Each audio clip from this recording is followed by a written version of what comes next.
जो रही से गड़ गोटे छोट जहाँ कहुए धर्मशाला भली से जगार रे कोठी जहाँ कहुए सेठी रहीकि शेष जीवन को से परित्याग कले तेणु बट सागर मध्य तेणु या भाग्य कि जगत अच्छी ये कथा को मुझे पचारि मोर गुरुदेव को बोले आपन तो सेपटे रही बड़छता मठर श्री सन्थरे सन्थ निवास एपट को कौन भाई पलि आसिले श्वेतगंगा पाखक मत ये श्लोक से दिन कही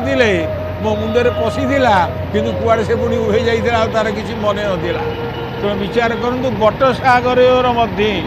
बट एवं सागर या मझिरे जी जार जे त्यजंती कलेवरम जे कलेवर परित्याग करिवे ते दुर्लभं पदमोक्षं प्राप्नुमति न संशय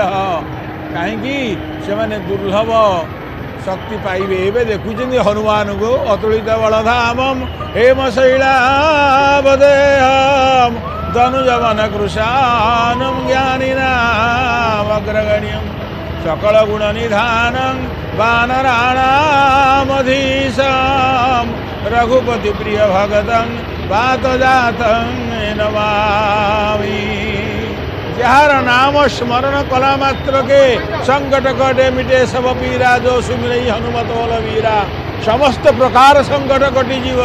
समस्त प्रकार पीड़ा कटिजीव से हनुमान जी रूप कि सुंदर भाव सते कि उभा हो गले हनुमान जी आसी प्रभु मोर आसवे जगा कालिया आसवे कालिया सात आसवे बलिया सात आसवे सुभद्रा माँ आसवे चक्रराज सुदर्शन आसवे एवं मु त्रेता जुगर मल्ल एवं आउ जन को देखु आसीगले स्वयं बड़ भगवान शिव तांडव रूप एवं नागेन्द्र हराय त्रिलोचनाय भस्मंग रागाय महेश्वराय नित्याय शुद्धाय दिगंबराय तस्मिन् कराय नमः शिवाय धग धग धगज्वल आउ टिके पर जदि करेंगे डंबरू वादन करुँच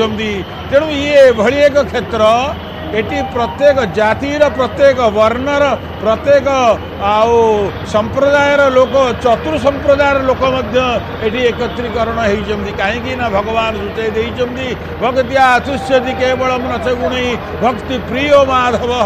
मु केवल भक्ति रे संतोष लाभ करे मोर आउ जीवन में किसी आवश्यकता नाही। ये विचार करेंगे तो ये भाव समस्ते ये रुणीभूत होती समस्ते ये क्षेत्र को आसुचंती सालबेग भी आसिले एवं कौन कले ना टे धूलिकणा नहीं पार्टी मारिदेले जिते क्षीरी केचेड़ी जचागला कहले क्षीरी केचेड़ी मोर किसी आवश्यकता ना यही धूलिकणार मोर पेट पूरी गला ये बड़दाण्डर धूली नुह ये बड़दाण्डर स्वर्ण ये बड़दाण्डर जगन्नाथ चली एपटू जीव 84 चक सेपटू आसीथिव 84 चक केते साधु केते संत केते महात्मा केते केते व्यक्ति आसी एठी जाइचंती तांकर पादधूली रे मनुष्य जदि थरे गड़ी जाए से बड़दाण्डे मनुष्य जदि निजको लोटाई दिए मथा लोटाई दिए एपटे रथरे देखुं राहु मुंड ये होउचंदी प्रभु सिंबल हूँ नील ये होउचंदी बलभद्रंकर रथ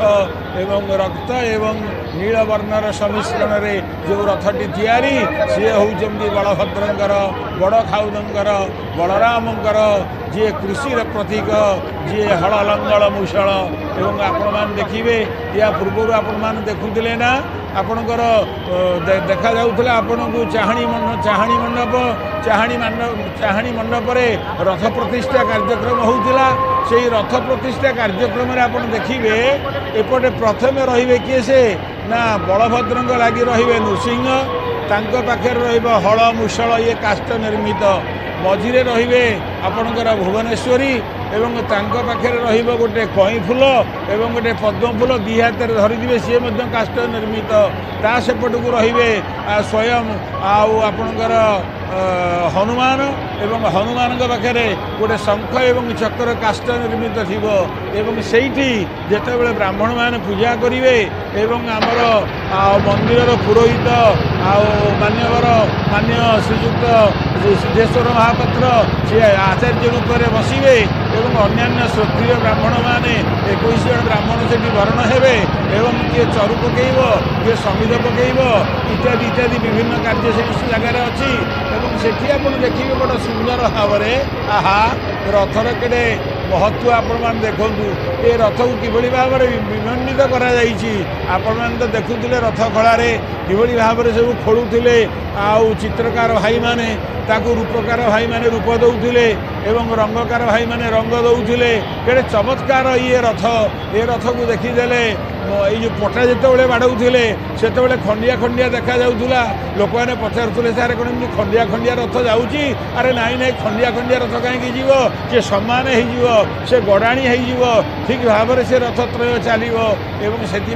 से जगार आप देखिए श्रोत्रिय ब्राह्मण मान द्वारा यज्ञ कर्म संपादित हम से गणेश पूजा हम से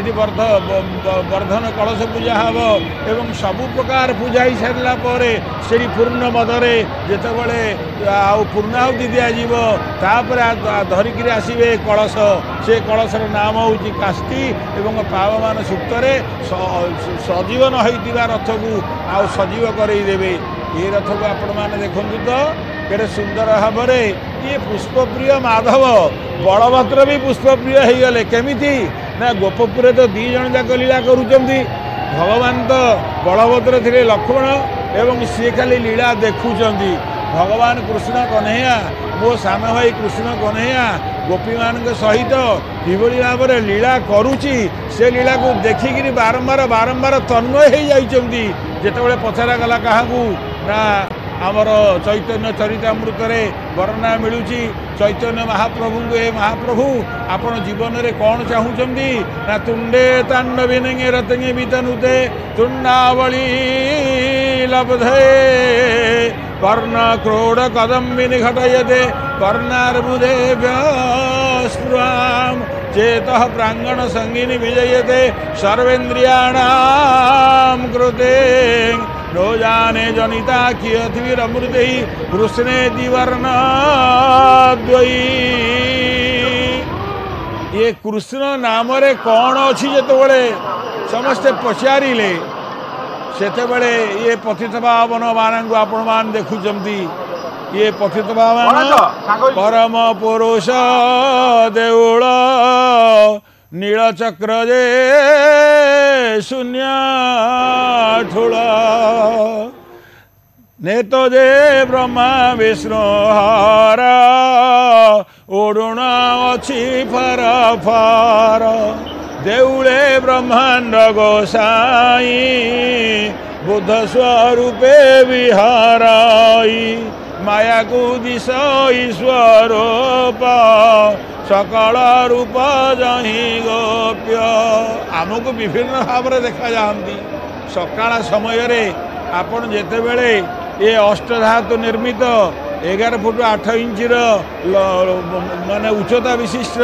ये नीलचक्र को आपण मान देखिए से देखिए टी सकाळ समय ता देखा कौन ना धड़ारू धड़ातर धवलू धवलतर आउ जिते मध्याह्न हो नीलू नीलतर जिते संध्या होते आउ टिके गोलापी कलर टिके हो तेणु ये नीलचक्र बाना तले के कर बास ये नीलचक्र बाना तले बास कर आमर जीवन धन्य हो जाइए। जय जगन्नाथ जय जगन्नाथ जय जगन्नाथ।